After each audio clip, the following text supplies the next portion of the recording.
All right, so session one.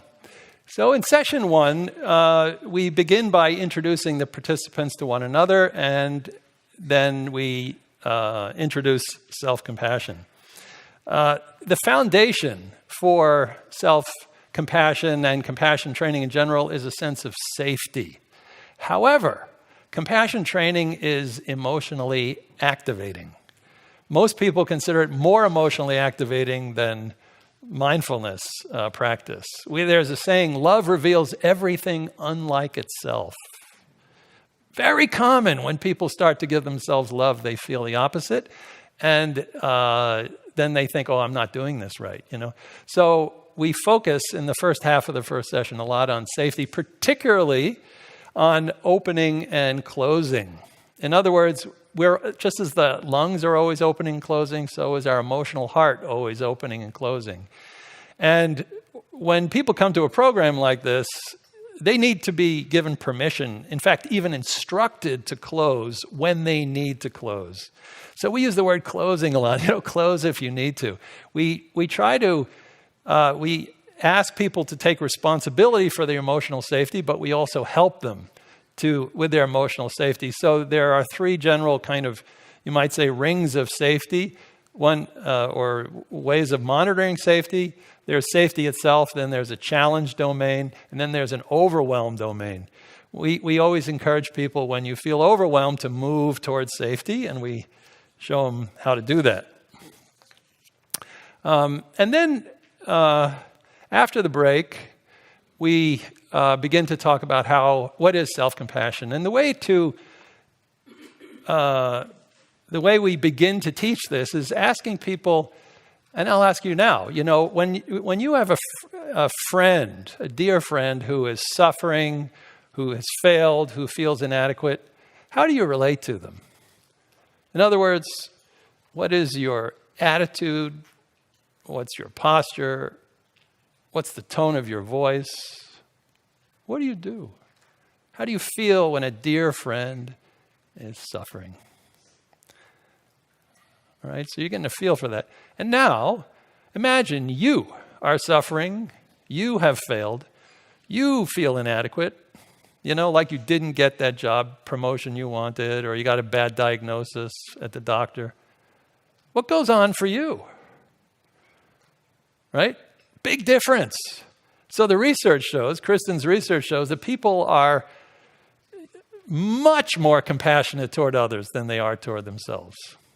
And so basically asking this question, how would I treat somebody else, is a wonderful entrance into an understanding, first of all, of the necessity for self-compassion. In other words, why add insult to injury, but also how to do it.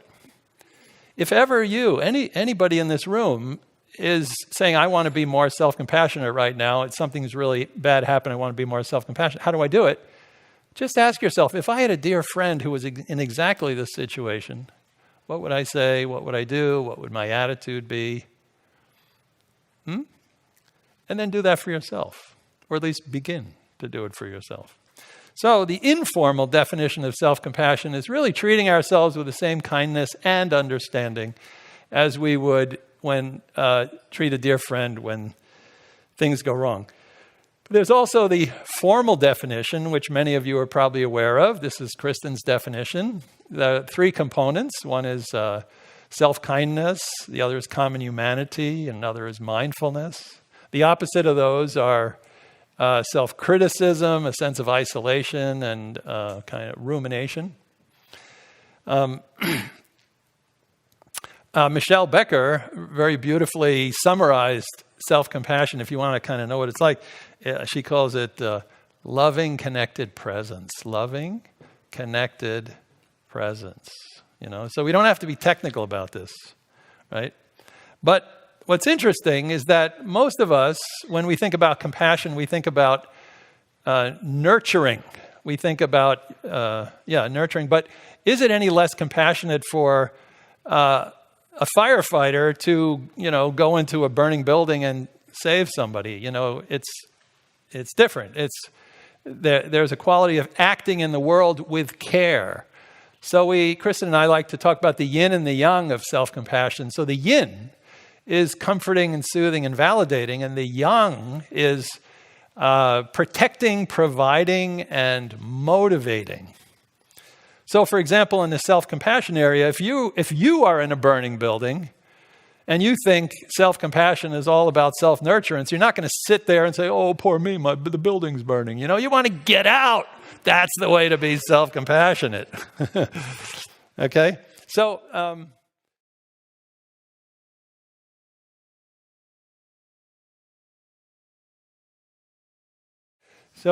session 2 is practicing mindfulness. And mindfulness has 4 key roles in the MSc program. Number 1, mindfulness is kind of present moment awareness, and we need to know when we're suffering in order to have a compassionate response. So we teach mindfulness in the second session so that we get some traction with suffering.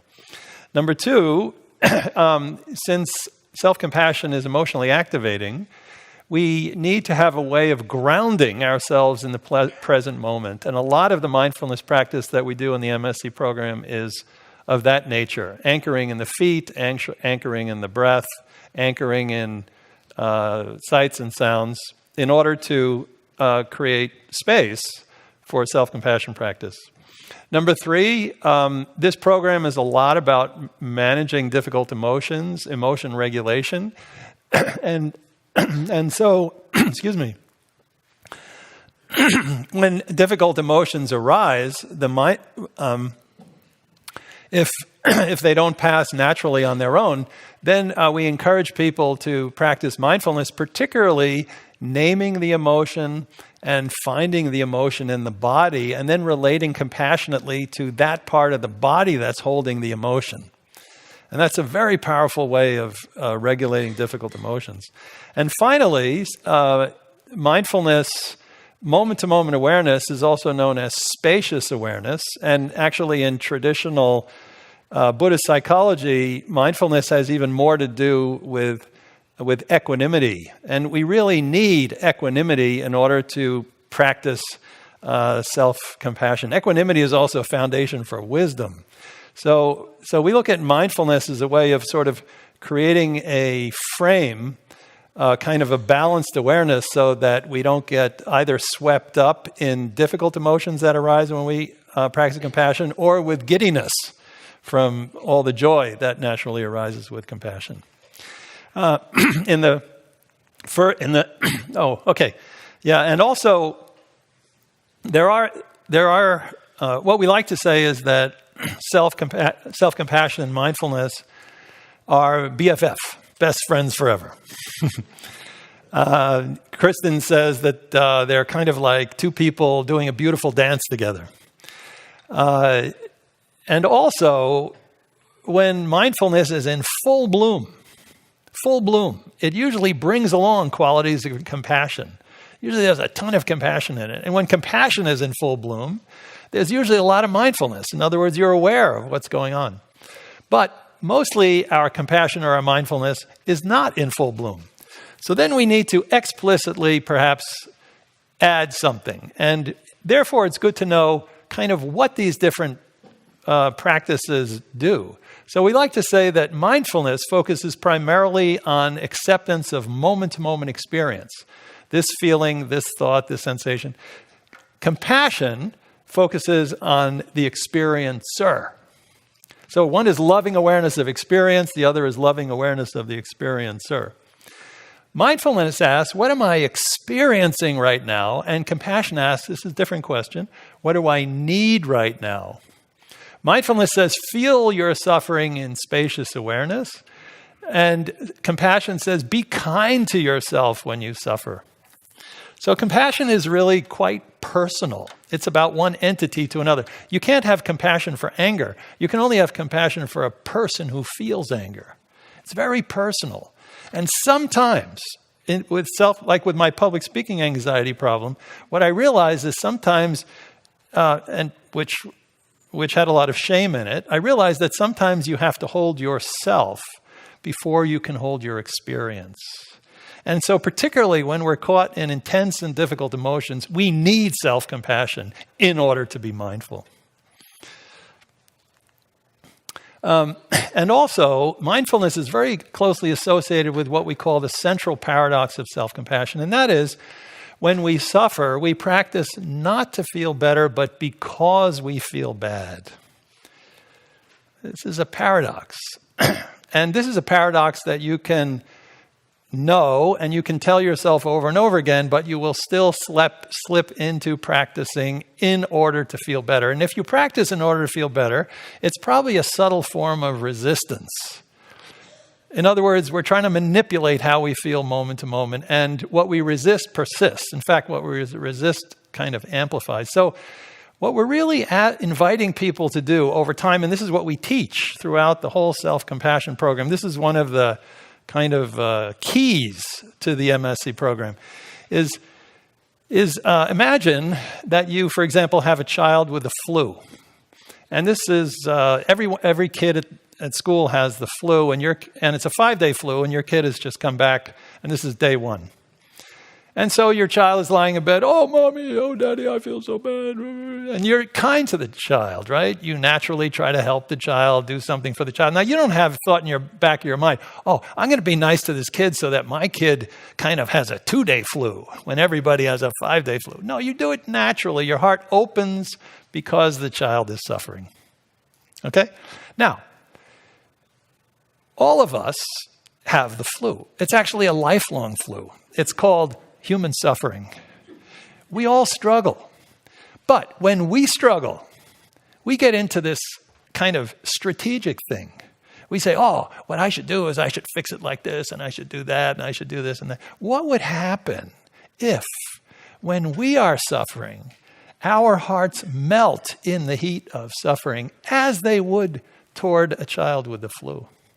What would your life be like if you could feel the same tenderness toward yourself when you're suffering as you might toward a beloved child? In other words, a spontaneous melting of the heart. That's what we're aiming for. That's what we're going for. And when people start to practice, they're always practicing a little bit of a struggle to sort of drive out their suffering. But the goal is this. The goal is to simply let the heart melt in the heat of suffering. I did want to say that we do teach the first core meditation, affectionate breathing. So just like most mindfulness programs, we do breath meditation. But we focus on the rhythm of the breath, the natural rhythm of the breath. And it also has a little, we said that compassion is relational. It has a kind of a relational element. In other words, to feel the rhythm of the breath, to allow yourself to be held by the rhythm of the breath, maybe even internally rocked and caressed by the rhythm of your own breathing. And it's quite amazing. If you sit down to meditate with the idea, I'm going to teach my brain to be more concentrative, there's a kind of a work element that makes people really not want to do it. But if you sit down and you allow yourself to be aware of the rhythm of your breathing, and you let yourself your whole body be gently, subtly rocked by your breath, allowing yourself to be internally caressed by this rhythm, which is happening anyway, independent of you, you become the recipient of something very beautiful. And that then warms up your awareness. So this is a kind of quality that's actually infusing everything that we do. And we bring it also to breath meditation. Now, another really important thread that runs through the MSc program. Remember I said we're going to talk about challenges and the way that we work with challenges? So earlier I said love reveals everything unlike itself. We also say that when we give ourselves unconditional love, we discover the conditions under which we were not loved. So inevitably, people notice that sometimes when they practice self-compassion, they feel really good. Sometimes they feel bad, and sometimes they feel nothing at all. But they want to know, why do I feel bad? They want to know. They need to know. And the reason is because we only know anything by contrast. And when we say to ourselves something like, may I begin to accept myself as I am, we begin to immediately think of the opposite. In other words, when we were not accepted as we are, or unacceptable parts of ourselves. And when that happens, that's called backdraft. And in fact, we're likely to feel worse. But it's actually a good thing. It's a good thing because this is getting stirred up by the infusion of loving kindness and compassion. And as it gets stirred up, what we're feeling, it's not like it's there forever. It's actually passing through us. It's leaving. Jinpa said in a beautiful interview in Mindfulness Journal that self-compassion is reparenting. And this is precisely how it works. It works through the vehicle of backdraft. When you give yourself kindness, you discover the opposite, but then you meet that disturbing, whatever the memories or whatever it is that gets stirred up in backdraft. You meet it with mindfulness and compassion, and then you are actually healing that wound. So self-compassion training is not a therapy, but it's very therapeutic. It's a resource-building program in which we give ourselves this kindness. This kind of stuff comes up, but we teach people how to meet backdraft with mindfulness and compassion. In other words, not with resistance, not with fighting. That's what keeps it stuck in place. That's what actually intensifies it. What we're doing is learning how to hold this difficult experience in a new way. And that is ultimately transformative, and it has a reparenting aspect to it.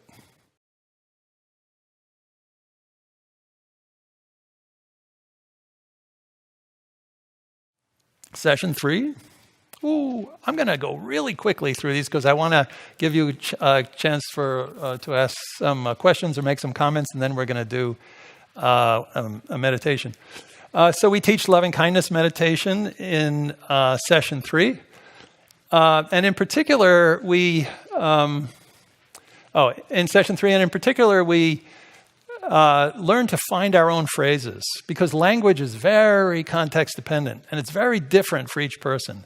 So we ask people to find phrases in an exercise, phrases that allow their heart to rest, phrases that when they hear them, internally they feel, oh, thank you. Phrases that they would like to hear, if possible, every day of their lives. And the amazing thing is that we can say these things to ourselves, these things that we have longed to hear from other people, and it transforms us from the inside. Actually, the unconscious doesn't know whether these words are coming from outside or inside, but it can feel the power of loving and compassionate words. So we help people to find those kind of words.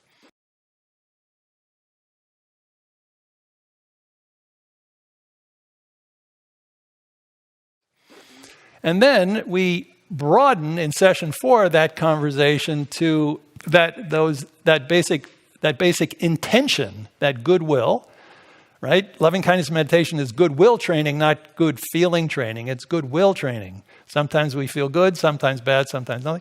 But goodwill then can spread out to become an entire conversation in our heads.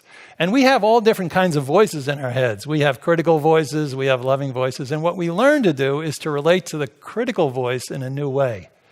We are compassionate toward the critical voice, but then we make room for a compassionate voice.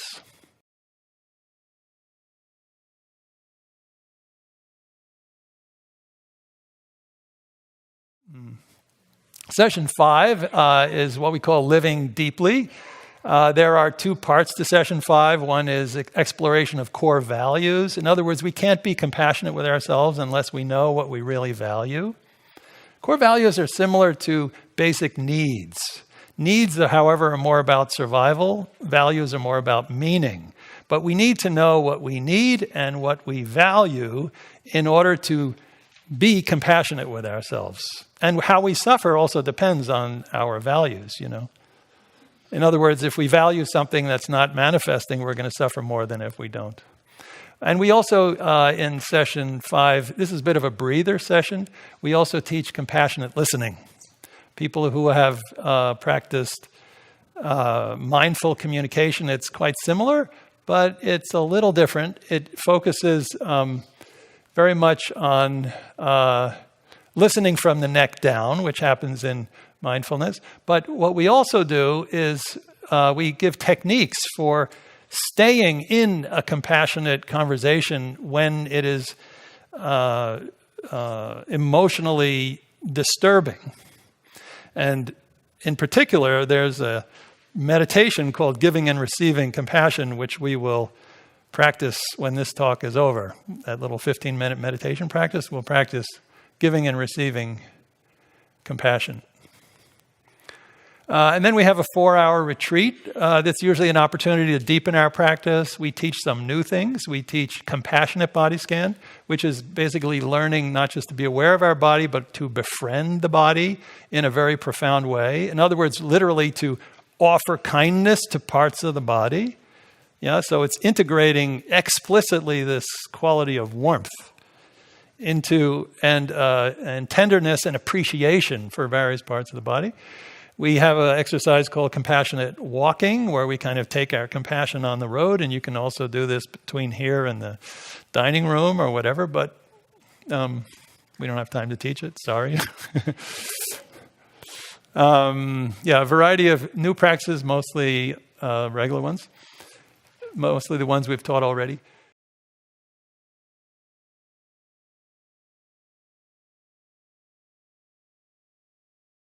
Then session 6 is working with difficult emotions. And we have a particular practice called, the practice called working with difficult emotions has 3 components: labeling emotions, finding them in the body, and then soften, soothe, allow. That's a kind of a magical formula: soften, soothe, allow. So when we find it in the body, then we soften that part of the body. We soothe that part of the body, as well as soothe our own hearts for suffering. And then we also create a lot of space, or allow it to be so. And we allow it to be so because this is part of the human condition. We create space for this, knowing that we too are human, and this is part of it. And in the second half of session 6, we go right into what some people consider the most juicy and meaningful part of the whole program, and that is working with shame. If self-compassion is nothing else, it is an antidote to shame.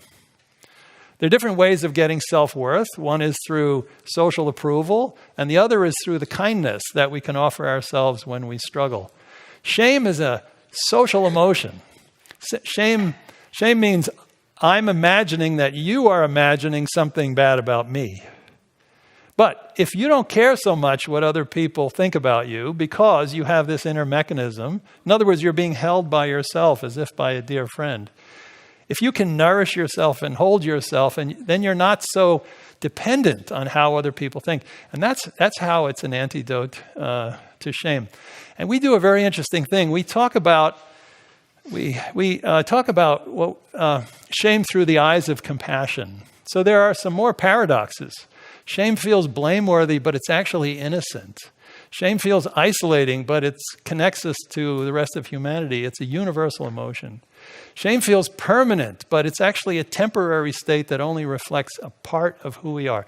And we actually do exercises in which we feel this reality. But the most important thing is number 1. And that is that it is an innocent emotion. It does not feel innocent. When we fight with shame, it is anything but innocent. It starts wars. It makes us hurt ourselves and others and criticize and dissociate. Shame is the most difficult human emotion that we have because it hollows us out. There's nobody left to work with shame. Very difficult emotion, but with self-compassion, it is workable. And this is the trick. I'm just going to tell you right now. But you got to kind of have to feel this at some point. And that is that if shame were a coin, on the flip side of the coin, would be the wish to be loved. Shame arises out of the wish to be loved. If you can imagine some time in your life when you felt some shame, like even now, thinking about it, not thinking of anything too intense, and then you turn the coin over and you say, I only feel like this because I just wish to be loved. Just as all beings in this world wish to be loved, so do I wish to be loved, and I just wanted to be loved. The wish to be loved is universal, and it drives the whole train of shame. But we have forgotten that we wish to be loved because we haven't been loved, and we've stopped thinking like it because it has hurt too much. But all of us wish to be loved. In fact, what connects us more than suffering in life, all of us, what connects us is the wish to be loved. We were born with a wish to be loved. We needed to be loved in order to survive, and we have forgotten. And because we have forgotten, we are so vulnerable to shame. But when we can reconnect with the wish to be loved, the universal wish to be loved, shame becomes workable. So we unpack this for people and let them feel that in their bodies.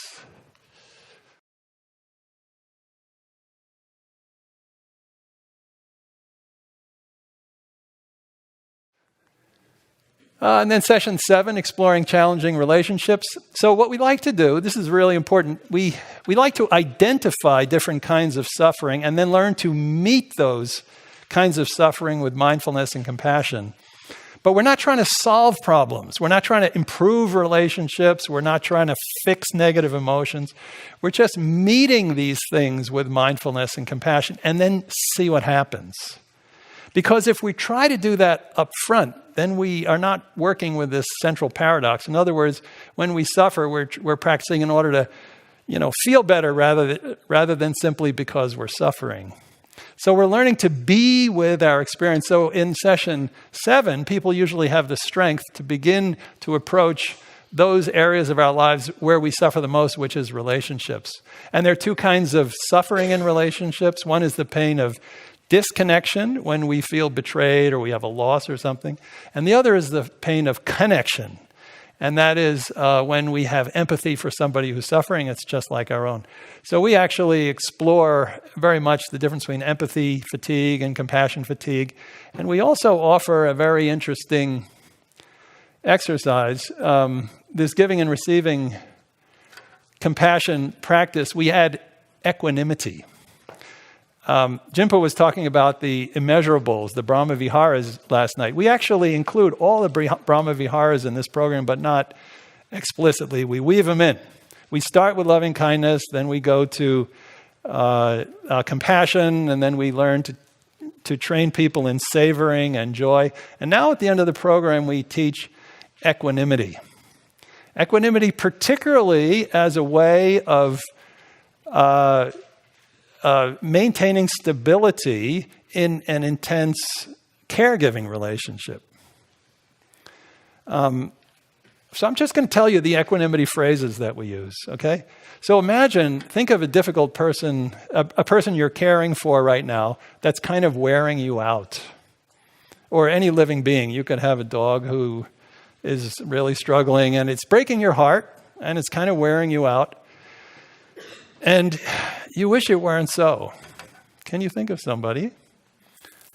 Somebody who you feel pretty close to, you're responsible for. It's hard, right? And then think that everyone is on their own life journey. I am on my own life journey. This person is on their own life journey. Everyone is on their own life journey. I am not the cause of this person's suffering. I'm not the cause, nor is it entirely in my power to take it away, no matter how much I wish I could. Moments like this, caregiving moments like this, are difficult to bear. Yet, I may still try to help if I can. So thinking of this person and remembering everyone is on their own life journey. I am not the cause of this person's suffering, nor is it in my power to take it away no matter how much I wish I could. Moments like this are difficult to bear, yet I may still try to help if I can. So this is medicine. This is equanimity. And we need equanimity in order to create space for compassion.